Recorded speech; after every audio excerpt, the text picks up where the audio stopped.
Hi friends, ఈ వీడియోలో మనము రోజువారీ రాశి ఫలాలలో మీనా రాశి వారి గురించి తెలుసుకుందాం. అంతకన్నా ముందు చిన్న రిక్వెస్ట్ ఫ్రెండ్స్, ఈ వీడియో మొదటగా చూస్తున్నట్లయితే లైక్ చేయండి, షేర్ చేయండి, అలాగే సబ్స్క్రైబ్ చేయడం అసలు మర్చిపోవద్దు. మీ యొక్క సపోర్ట్ నాకు ఎంతో అవసరం. ఇక ఈరోజు మీనరాశి వారు బంధువులతో అకారణ విభేదాలు కలిగే అవకాశం ఉన్నందున కాస్త ప్రశాంతంగా ఉండండి.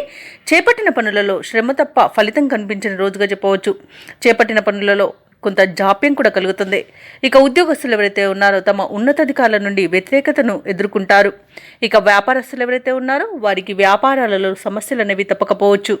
ఇక ఈరోజు మీనరాశి వారికి స్వల్ప అనారోగ్య సమస్యలు బాధించే అవకాశం ఉన్నందున ఔషధ సేవనం చేయండి. తగ్గకపోతే వైద్య సంప్రదింపులు చేయడం మీకు మేలు చేస్తుంది.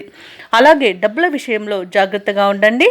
విద్యార్థులకు విద్యా నష్టం, ఉద్యోగులకు ఉద్యోగ నష్టం అనేది కనబడుతుంది. ముఖ్యంగా ఉద్యోగస్తులు లంచాలు తీసుకునే విషయంలో జాగ్రత్తగా ఉండండి. అలాగే విలువైన వస్తువులు దొంగిలించబడే అవకాశం ఉన్నందున వాటి విషయంలో జాగ్రత్తగా ఉండండి.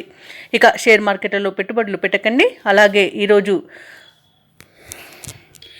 విదేశీయానం ఎవరైతే చేయాలనుకుంటున్నారో వారికి వీసా ఇబ్బందులు అనేవి తలెత్తుతాయి.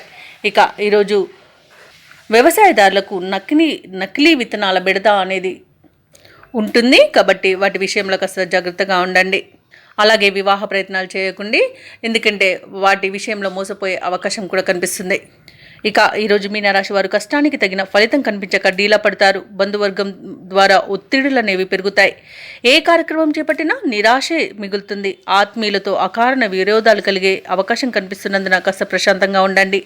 ఇంట బయట బాధ్యతలు ఉక్కిరిబిక్కిరి చేస్తాయి. ఆధ్యాత్మిక కార్యక్రమాల్లో పాల్గొంటారు. దేవాలయాలను సందర్శిస్తారు. దేవాలయాలను సందర్శించినప్పుడు మీరు ముఖ్యంగా గుర్తుంచుకోవాల్సింది మీ ఇష్టదైవం యొక్క ఆరాధన అనేది మీకు మంచి చేస్తుంది కాబట్టి తప్పకుండా దిశగా ప్రయత్నించండి. ఇక ఆర్థిక పరిస్థితి కొంత గందరగోళంగా ఉంటుంది. అలాగే ధనాదాయం అంతగా సరిపోనందువలన రుణదాతలను ఆశ్రయించాల్సి వస్తుంది. నిరుద్యోగులు ఎవరైతే ఉద్యోగ ప్రయత్నాలు చేస్తున్నారో ఆ ప్రయత్నాలలో అవంతరాలను ఎదుర్కొంటారు. వ్యాపారస్తులు ఎవరైతే ఉన్నారో వారి యొక్క వ్యాపారాలు సాదాసీదగా సాగి స్వల్ప లాభాలను మాత్రమే దక్కించుకోగలుగుతారు. ఇక ప్రభుత్వ ఉద్యోగస్తులు ఎవరైతే ఉన్నారో వారు మరింత అప్రమత్తంగా బాధ్యతగా మెలగాల్సిన రోజుగా చెప్పవచ్చు.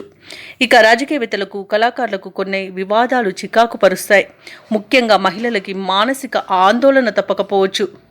ఇక మీనరాశి వారికి అదృష్ట రంగు ఎరుపు, ప్రతికూలమైన రంగు గులాబీ, అదృష్ట సంఖ్య 9. ఈరోజు మీనరాశి వారు నవగ్రహ స్తోత్రాలు పఠించడం, అలాగే శ్రీ సూక్త పారాయణం చేయడం మీకు ఎంతో మేలు చేస్తుంది. అలాగే పనులలో వచ్చే ఆటంకాలను తొలగిస్తుంది.